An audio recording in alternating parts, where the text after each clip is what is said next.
મહિલાઓના વાંધાજનક વિડીયો વેચતા નરાધમોને અમદાવાદ લવાયા. ગુપ્ત વિડીયો વેચી લખપતિ બન્યા. મહિલાઓના વાંધાજનક વિડીયો વેચનારા ત્રણેયને અમદાવાદ લવાયા. પ્રયાગરાજથી યુટ્યુબ અને મહારાષ્ટ્રથી ટેલિગ્રામ ચેનલ ચલાવતા કુલ 3 શખ્સોની સાયબર ક્રાઇમે ધરપકડ કરી. રાજકોટની પાયલ હોસ્પિટલમાં મહિલાઓના સારવાર દરમિયાનના ચેકઅપના આપત્તિજનક સીસીટીવી ફૂટેજ વેચવાના કૌભાંડમાં અમદાવાદ સાયબર ક્રાઇમે મહારાષ્ટ્રથી 2 અને પ્રયાગરાજથી 1 આરોપીને ઝડપી અમદાવાદ લાવ્યા. ત્રણેય આરોપીને લઈ સાયબર ક્રાઇમની ટીમ અમદાવાદ પહોંચી. ત્રણેય આરોપીઓને મેડિકલ ચેકઅપ માટે લઈ જવાયા. આરોપીઓની પૂછપરછમાં ચોંકાવનારા ખુલાસા થયા. મહિલાઓના આ પ્રકારના વિડીયો વેચીને 8 મહિનામાં મુખ્ય આરોપી પ્રજ્વલ તૈલી 1 લાખ રૂપિયા કમાયો. 800 થી 2000 રૂપિયામાં આ વિડીયો વેચતો હતો. યુપી પ્રયાગરાજનો ચંદ્રપ્રકાશ વિડીયો અને ફોટો ઓનલાઈન વેચતો હતો.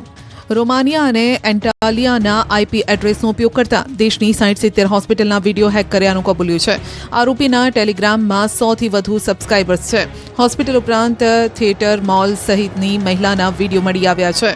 પાયલ હોસ્પિટલના સીસીટીવી 2024માં ફેબ્રુઆરી માર્ચ માસના હેક થયા હતા. હોસ્પિટલમાં દર્દી દ્વારા સારવાર સમયે આક્ષેપ થતા સીસીટીવી લગાવવામાં આવ્યા હતા. બીજી તરફ રાજકોટની પાયલ હોસ્પિટલમાં આરોગ્ય વિભાગે તપાસ કરી છે. 5 સભ્યોની ટીમ દ્વારા હોસ્પિટલમાં તપાસ કરાઈ. ચેકિંગમાં મોટો ખુલાસો થયો છે. હોસ્પિટલને સીસીટીવી હેક થયાની જાણ થઈ હતી, છતાં પોલીસને જાણ ન કરી, પરંતુ સીસીટીવીનો પાસવર્ડ પણ બદલવામાં આવ્યો. તો આરોગ્ય વિભાગે સ્પષ્ટતા કરી છે કે લેબર રૂમમાં સીસીટીવી લગાવી શકાય નહીં. ખેડૂતો માટે માઠા સમાચાર. ચાલુ માસના અંતમાં માવઠું ત્રાટકશે તો ગરમી પણ પ્રચંડ પડશે. રાજ્યમાં શિયાળાએ વિદાય લીધી. ઉનાળાનો પ્રારંભ. ફેબ્રુઆરી માસમાં માર્ચ મહિના જેવી ગરમી પડતા લોકો ત્રાહિમામ. મોટાભાગના શહેરોમાં આકરી ગરમી પડી રહી છે. તાપમાનનો પારો 35 ડિગ્રીને પાર પહોંચ્યો. હજુ આકરી ગરમી સહન કરવા માટે તૈયાર રહેવું પડશે. હવામાન વિભાગે આગાહી કરી છે કે આગામી 2 દિવસમાં તાપમાનનો પારો 2 થી 3 ડિગ્રી વધશે. કેટલાક વિસ્તારમાં 35 ડિગ્રીને પાર પહોંચશે. હાલ ઉત્તર પશ્ચિમ તરફના પવનો ફૂંકાઈ રહ્યા છે, જેથી બેવડી ઋતુનો અનુભવ થઈ રહ્યો છે. ખેડૂતો માટે ફરી માઠા સમાચાર આવ્યા છે. હવામાન નિષ્ણાત અંબાલાલ પટેલે આગાહી કરી છે કે ચાલુ મહિનાના અંતમાં માવઠું થશે. રાજ્યના કેટલાક ભાગોમાં 24 ફેબ્રુઆરીથી ફેબ્રુઆરીના અંત સુધીમાં માવઠું માઠી દશા બેસાડશે. 24 ફેબ્રુઆરી બાદ ફરી વેસ્ટર્ન ડિસ્ટર્બન્સ આવશે. માર્ચ મહિનાના પહેલા સપ્તાહમાં પણ હવામાનમાં મોટા ફેરફાર થશે. ઉત્તર ગુજરાત, મધ્ય ગુજરાત અને સૌરાષ્ટ્રના કેટલાક ભાગમાં છાંટા પડવાની શક્યતા. જામખંભાળિયામાં દીકરીની સમાધિ હટાવી લેવાતા કોળી સમાજ લાલઘુમ. જામખંભાળિયામાં કોળી સમાજની દીકરીની સમાધિ પર બુલડોઝર ફેરવી દેવાયું. સમાધિ હટાવી દેવાતા કોળી સમાજ લાલઘુમ થયો. જામખંભાળિયામાં શક્તિનગર વિસ્તારમાં જ્યાં સમાધિ સ્થળ છે ત્યાં તંત્ર દ્વારા પાણીના ટાંકા બનાવવાનું કામ ચાલી રહ્યું છે. ત્યારે બાજુમાં જ આવેલા કોળી સમાજના સ્મશાનની જગ્યામાં મૃતક દીકરીની સમાધિ પર જેસીબી ચલાવી દેવાયું. કોળી સમાજમાં આક્રોશ ફેલાયો. એક પરિવારની દીકરીની સમાધિ હટાવી કોન્ટ્રાક્ટર દ્વારા ત્યાં રેતી સહિતનું મટીરીયલ ઠાલવી દેવાતા મામલો ગરમાયો. લોકોના ટોળા એકત્રિત થયા. પરિવારે ન્યાયની માંગ સાથે ધર્મ પરિવર્તનની ચીમકી ઉચ્ચારી. છતાં જો ન્યાય નહીં મળે તો દીકરીના પિતાએ આત્મવિલોપનની ચીમકી ઉચ્ચારી. કોળી સમાજના લોકોએ સ્મશાન પાસે એકઠા થઈ દીકરીની સમાધિ ફરી બનાવી દેવાની માંગ કરી છે. જો ન્યાય નહીં મળે તો કોળી સમાજના લોકો ઉગ્ર આંદોલન કરશે. રાજકોટના સરદારમાં જમીન મુદ્દે સ્થાનિકો ઝઘડી પડ્યા. રાજકોટના સરદાર ગામે જમીન વિવાદ મુદ્દે સ્વામિનારાયણ મંદિર પાસે કેટલાક લોકો જંગે ચઢ્યા. સ્વામિનારાયણ મંદિર નજીક જ કેટલાક શખ્સો વચ્ચે બોલાચાલી થઈ. જમીનને લઈને ઉગ્ર બોલાચાલી થઈ.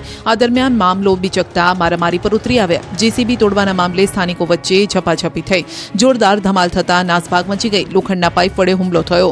એક વ્યક્તિ જમીન પર પડી ગયો હોવા છતાં તેના પર હુમલો કર્યો. આરોપીઓએ મહિપત આહિરના જેસીબીની બારીના કાચ તોડી 60,000નું નુકસાન કર્યું, જેથી લોખંડની પાઇપ વડે બંને શખ્સોએ બીજાને ઢોર માર માર્યો. આ સમગ્ર મામલે આજી ડેમ પોલીસ સ્ટેશનમાં બિપિન અને નરેશ સામે ફરિયાદ નોંધાઈ. અમદાવાદના રોડ પર ગેસ લાઇન લીકેજ થતા ભડાકા.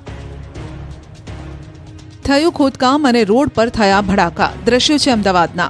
યુએન મહેતા હોસ્પિટલ પાસે ખોદકામ ચાલી રહ્યું હતું. ગેસની લાઇન લીકેજ થતા રિપેરિંગ કામ ચાલી રહ્યું હતું. ત્યારે જ રોડ વીજ ડીપીમાં ધડાકા થયા. આ સાથે જ આગ ફાટી નીકળી. પહેલા તો વીજ લાઇનની ડીપી પાસે કડાકા ભડાકા સાથે આગ લાગી. જાણે કોઈ ફટાકડા ફૂટતા હોય તે રીતે લગભગ 2 થી 3 મિનિટ સુધી ધડાકા થતા રોડ પર નાસભાગ મચી. જે બાદ ગેસ લાઇન લીક થયેલી હતી ત્યાં આગ પહોંચી. આગ વધુ પ્રસરે તે પહેલા જ ફાયર વિભાગને જાણ કરવામાં આવી. ફાયરની ટીમે પહોંચીને આગ પર પાણીનો મારો કરી આગને કાબૂમાં લીધી. ભરબજારમાં ટ્રાફિકથી ધમધમતા વિસ્તારમાં આગ લાગતા લોકોમાં ડરનો માહોલ સર્જાયો. સદનસીબે ઘટનામાં કોઈ જાનહાનિ નથી થઈ. સુરતની ખાનગી સ્કૂલમાં આગ લાગતા દોડધામ, એસીમાં બ્લાસ્ટથી વિદ્યાર્થીઓ ડર્યા. સુરતમાં અશ્વિની કુમાર રોડ પર આવેલી સરસ્વતી વિદ્યાલયમાં લાઇબ્રેરીમાં એસીમાં બ્લાસ્ટ સાથે આગ લાગી ગઈ હતી. સરસ્વતી વિદ્યાલયની લાઇબ્રેરી બંધ હાલતમાં હતી અને આજે નવા લાઇબ્રેરિયન આવતા તેમને બતાવવા માટે લાઇબ્રેરી ખોલીને એસીની સ્વિચ શરૂ કરતા જ ધડાકા સાથે આગ લાગી ગઈ હતી, જેના પગલે અફરાતફરીનો માહોલ સર્જાઈ ગયો હતો. વિદ્યાર્થીઓના જીવ તાળવે ચોંટી ગયા હતા. સ્કૂલ સંચાલકોએ તુરંત આસપાસના ક્લાસરૂમમાં રહેલા તમામ બાળકોને તાત્કાલિક નીચે ઉતારી દેવામાં આવ્યા હતા.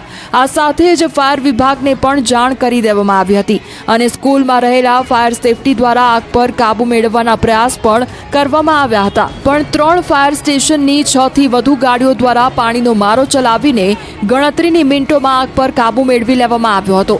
ત્યારબાદ સ્કૂલમાં તાત્કાલિક બાળકોને રજા આપી દેવામાં આવી હતી. આ સાથે જ વાલીઓ બાળકો સહી સલામત છે કે નહીં તે જોવા માટે સ્કૂલે દોડી આવ્યા હતા.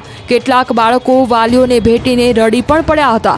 જો કે આગ લાઇબ્રેરીમાં લાગી હોવાથી સ્કૂલમાં અભ્યાસ કરતા 800 બાળકોને કોઈ પણ પ્રકારની અસર થઈ નથી, જ્યારે લાઇબ્રેરીમાં થોડું નુકસાન થયું છે.